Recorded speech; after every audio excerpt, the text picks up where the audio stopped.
everybody. Welcome back. My name is Sue, and this is From Small Things. And I'm a scrap quilter living in southeast Pennsylvania. So this week I wanted to share with you mostly the quilt show that Pam and I just went to. This was a national show, and it was held in Oaks, Pennsylvania, and it was put on by Mancuso. And the quilts down there, of course, being a national show, they were so far ahead of what I'm doing here in my little sewing room. I can't compete with anything that was in the show.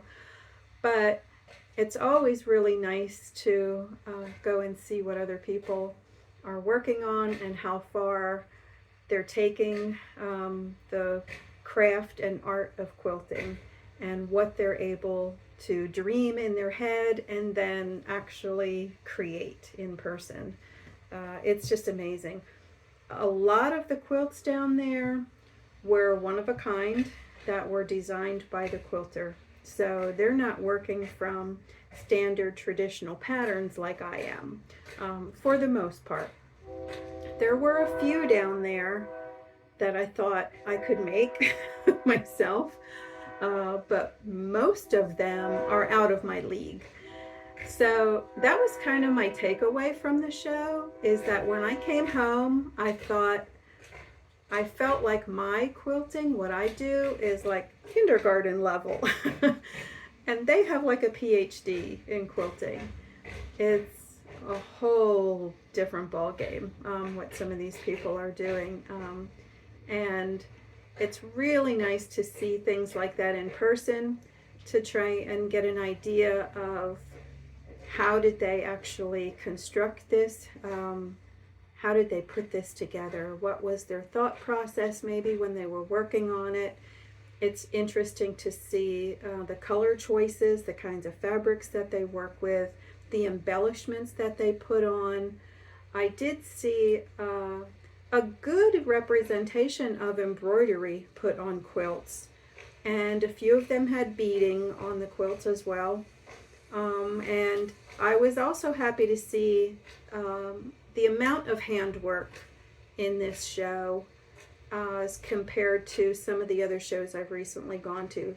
Not necessarily hand quilting, though some of them were hand quilted, but a lot of, like I said, like beading and added embroidery, and some of them did hand quilting in addition to machine quilting. So some of the quilts had a combination of both on there. So I hope you really enjoy the show. We really did. My only other takeaway with this is it's been a long time since I've been to that quilt show. COVID kind of stopped that. And I just haven't been back since. So this is the first time since COVID that I've been back. So I remember it as being a lot bigger before COVID and a lot more vendors. So that to me kind of stuck out to me. Although I will say there was a very good representation of quilts and there was a good representation of vendors there. So I hope you enjoy our little show. By no means were we able to capture the entire thing. There were just too many quilts for that. But I have also watched another video online from somebody who also lives in our area, and she videoed a lot of the show also. And her name is Jean Truelove, Jean Truelove, one word. And she has a YouTube channel also. You should be able to find her just by looking up that name. And so if you want to see more of the show, you can check out her channel too, because she also got a good representation of the things that were at the show. So I hope you enjoy.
have a correction to make from our last video.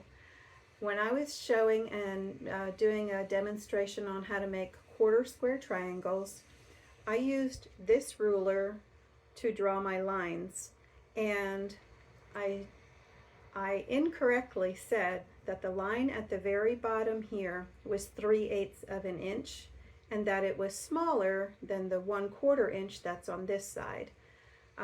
This line is smaller, but it is not 3/8 of an inch. So that's where I made my mistake. This is actually 3/16 of an inch. And so I apologize for that. I did recognize my error, but of course, too late. The video was already up. So as soon as I knew it, it's like, I know somebody's gonna call me out on that. And you should call me out on things like that because, like I said before, we're not professionals. When the camera gets turned on, I just start talking. And I don't have a script or anything, so mistakes can and do happen. And so if that ever happens again, let me know about it so that I can make a correction for everybody. I don't want to put the wrong information out there. So again, this bottom line is 3/16 and not 3/8. So thank you for the people who called me out on that. And okay, so I'll start to share some of the things that I've got going on this week. The first one that I shared from last week was I had a big box of scraps from CJ's Quilt. And you can check out some past videos. That's my son-in-law. He made his very first quilt ever this summer. And so he gave me a whole box of everything that was left over scrap-wise from his quilt. So I've been cutting them up. This is what it looks like now. I've cut them into, these are 1.5 inch squares. This is a pile of 2.5 inch squares. And this is a smaller pile of 3.5 inch squares. And this is the size that he used for his quilt. He started with 3.5 inch squares and they finished at 3 inches.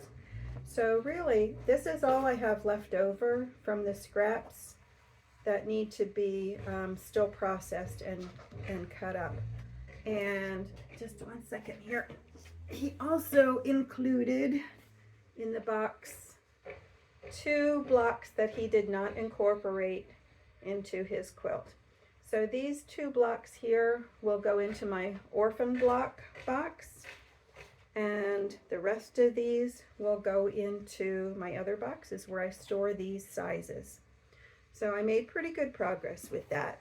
I still have, like I said, just a little bit more to go, but I should have those done by the end of today. One of my goals this week was to finish up this trip around the world block quilt that I had going. This is meant for charity, and I have 9 of these blocks. And so my goal this week was to get some sashing on them so that I can put this on the finished pile to get sent to my sister's guild. And so I'll hold this up here. I put a white sashing on with 4 gold stars around the center block. I thought a lot of these blocks in here were a little on the dark side, and so I kept the sashing on the lighter side, and I put the gold stars on to help brighten it up a little bit more. And there are so many colors that are in this quilt that I have a feeling my sister might just pick out something for a wider border around this too. So I think there are a lot of choices based on the colors that are already in here. But this one is finished as far as my part on this goes. So I feel good about that. And that can go on my pile.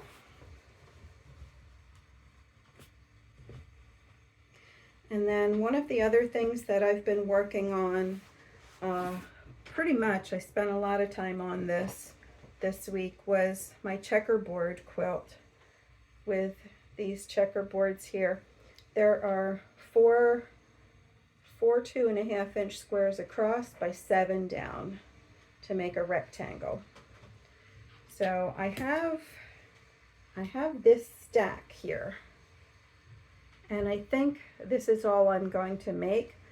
I'm going to need to make it a little bit bigger, and right now I feel like making a border that's like a pieced border. So I don't know if it will be like something like stars around this, or pinwheels, or I haven't decided yet. So I have these laid out and I have them numbered into the rows. So that's ready to be pieced. I just finished up the last of those yesterday. I made one extra block because there were a couple of blocks in here that when I made them, I thought they were kind of busy. They are busy. And so I made an extra one to help me decide, I think, like which one really needs to go. There were 3 of them in there that I felt were really busy. And once I had them laid out, this is the one I decided to remove. The others did not pop out as much as this one did. This one really looked like it just does not belong. So now this is another one for my orphan block box. See how my box gets overfilled right away? It's never ending. Okay, so those 2, I've worked on those like quite a bit. The other thing, as always, I have hand quilting that I'm working on. I'm still working on my blue triangle quilt. I made good progress on it. It's still not done. I think it's been, as of this morning, I think I counted on 28 days I'm working on that one. I can see the light at the end of the tunnel now. I can't guarantee that that will be done even by next week.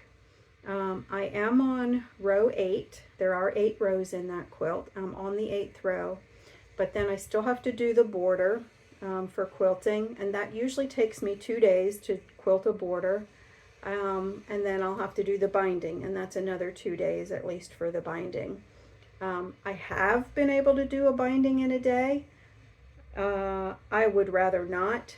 It's hard on my finger, and I'm not in a hurry. There's no deadline, and I don't want to create unnecessary stress.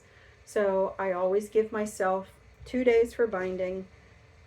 Same as when I baste a quilt. I always give myself 2 days to baste a quilt. I have done one in 1 day, but by the end, it is not enjoyable anymore. It just isn't. And again, I have no deadlines, and there's no reason I have to push myself like that. So those are the things that I'm working on right now. And I have a few more things to share with you then. When I was making the blocks for the checkerboard quilt, I was making them so that there are 4 across. And because I was working with the scraps that I have in my 2.5-inch strip box, not everything in there was the width of fabric. Some of them were a little bit shorter. Some of them were width of fabric. So some of these blocks I was able to get 7 down, and some of them I was able to get actually 8 sections out of. So with that very last one, I just kept setting them aside and setting them aside on a pile.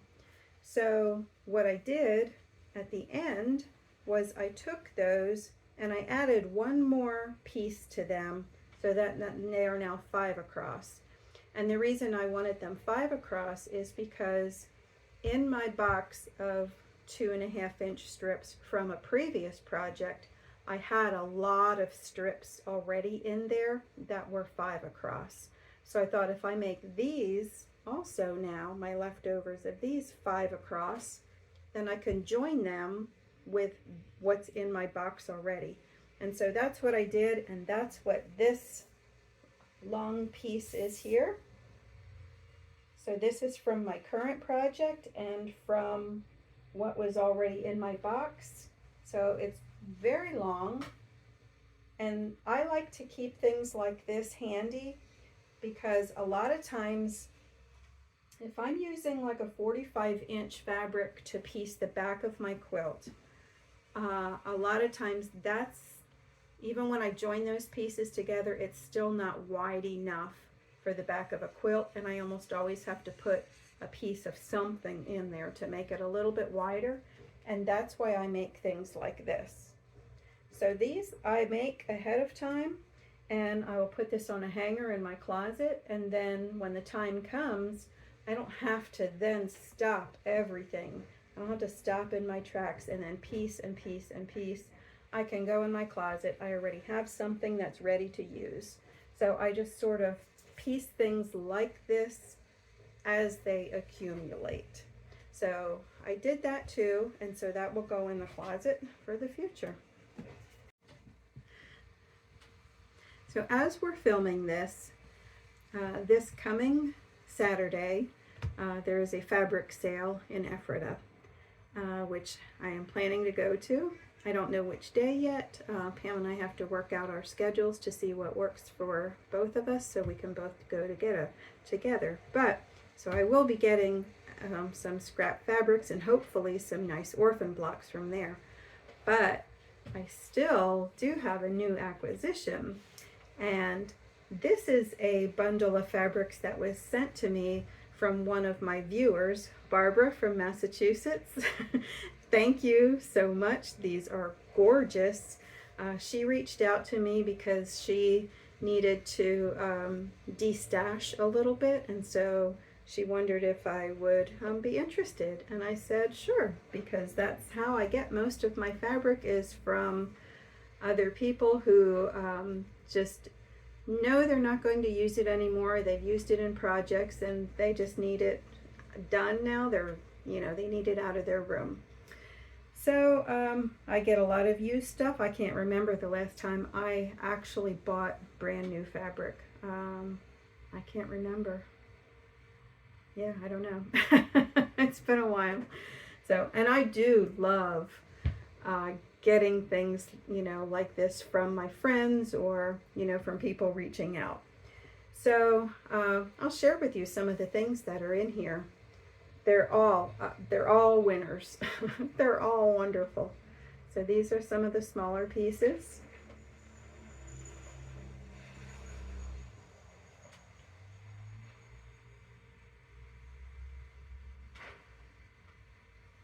And then this whole stack here is strips of 5-inch by width of fabric pieces.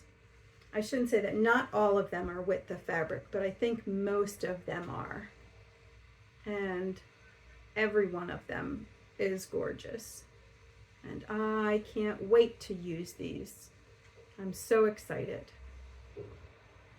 I am so excited. These are really great.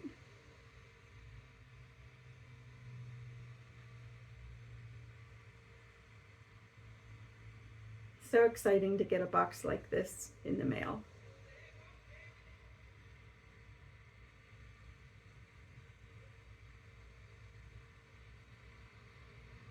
So those are the 5-inch wides, and then the rest of this stack, there's like a good amount of fabric on some of these. This is so pretty. I have seen other people use this print before, and the quilts are always just so pretty with it. It says Moody Bloom, it's a Moda fabric. So I think almost everything in this stack would go really well with this. There are a few batiks in here, a few blues, and a few reds. They both would look really great with that print. This is a pink stripe. Pretty green. This one is so bright and fresh too. I can't wait to work with these. This one, the print itself sort of looks like it could be a vintage print, but yet it still has, at the same time, sort of a modern feel to it. And then here's one from Wyndham Fabrics that looks like it was based on maybe a reproduction. And this one too is like a neutral background with some sprays of flowers on it.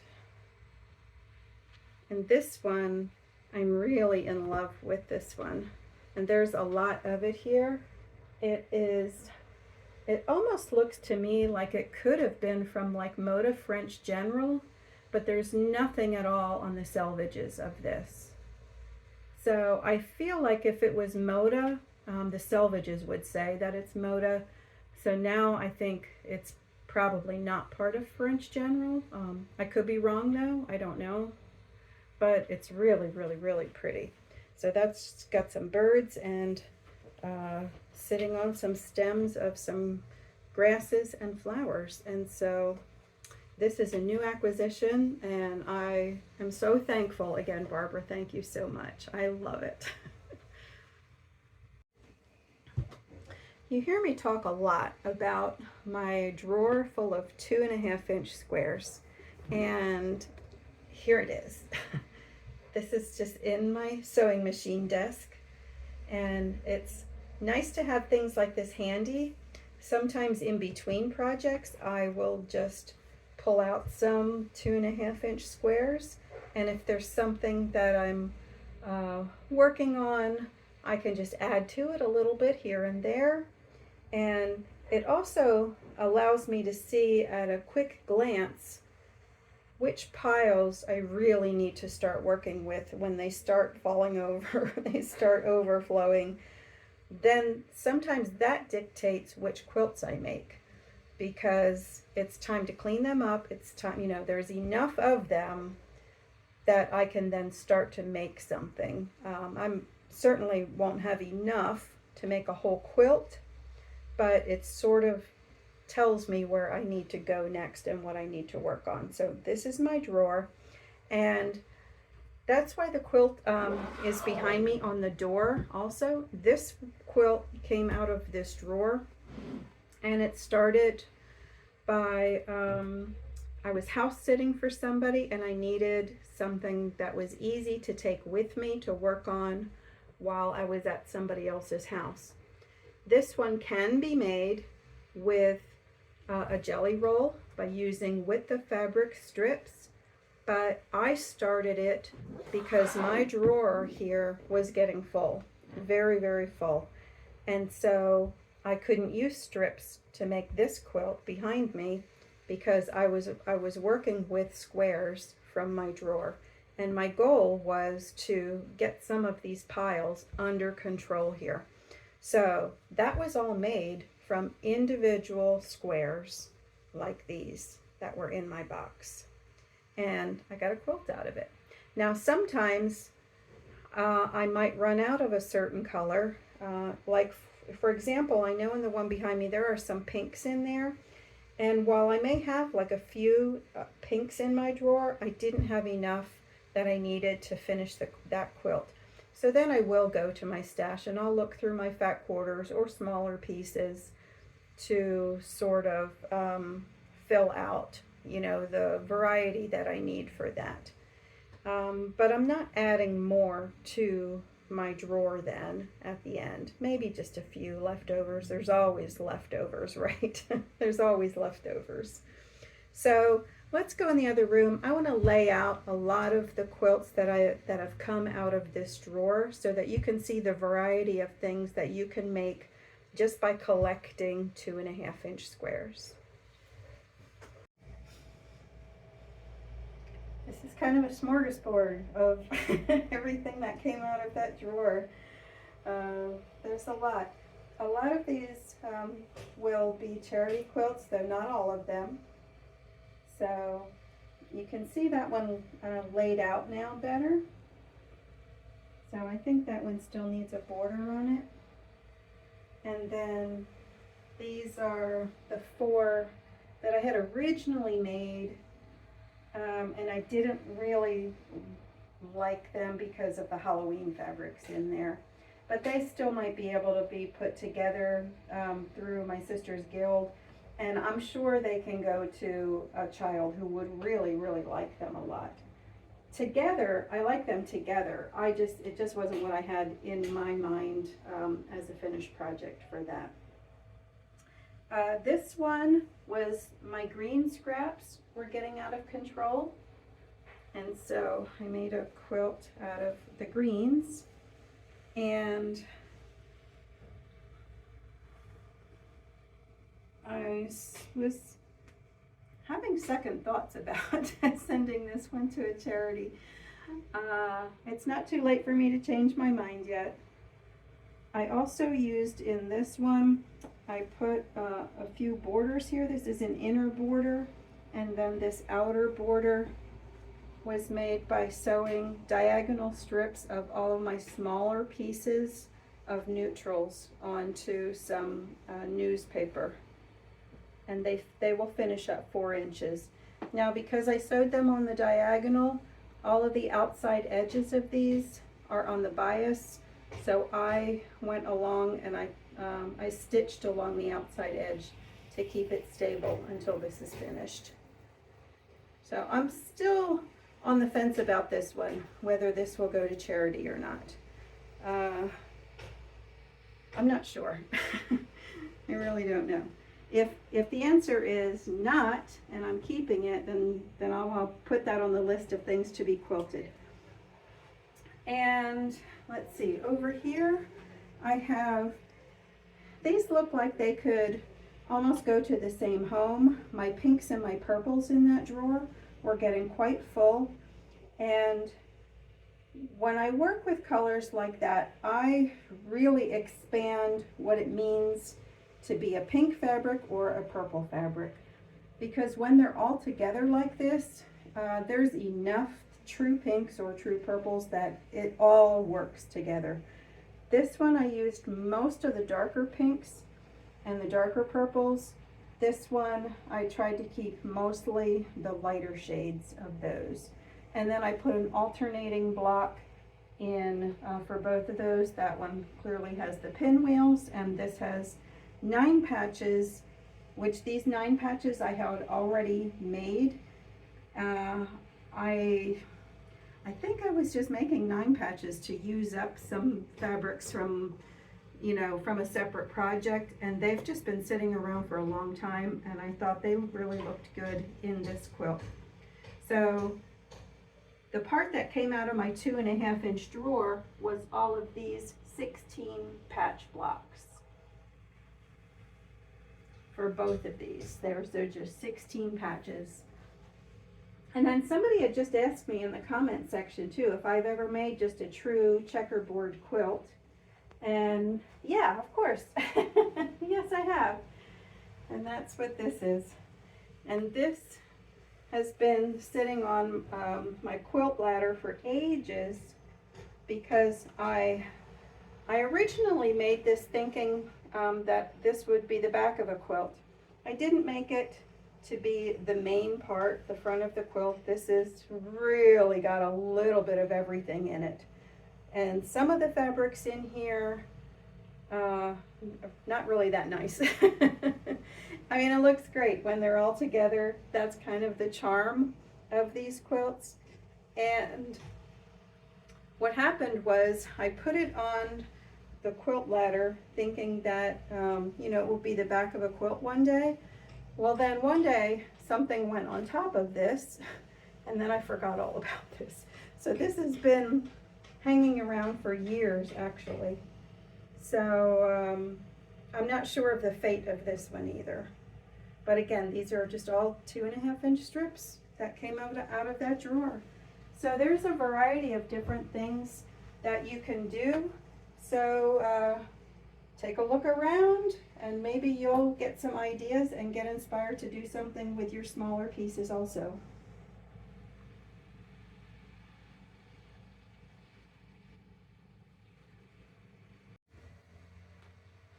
All right, that'll wrap things up for today.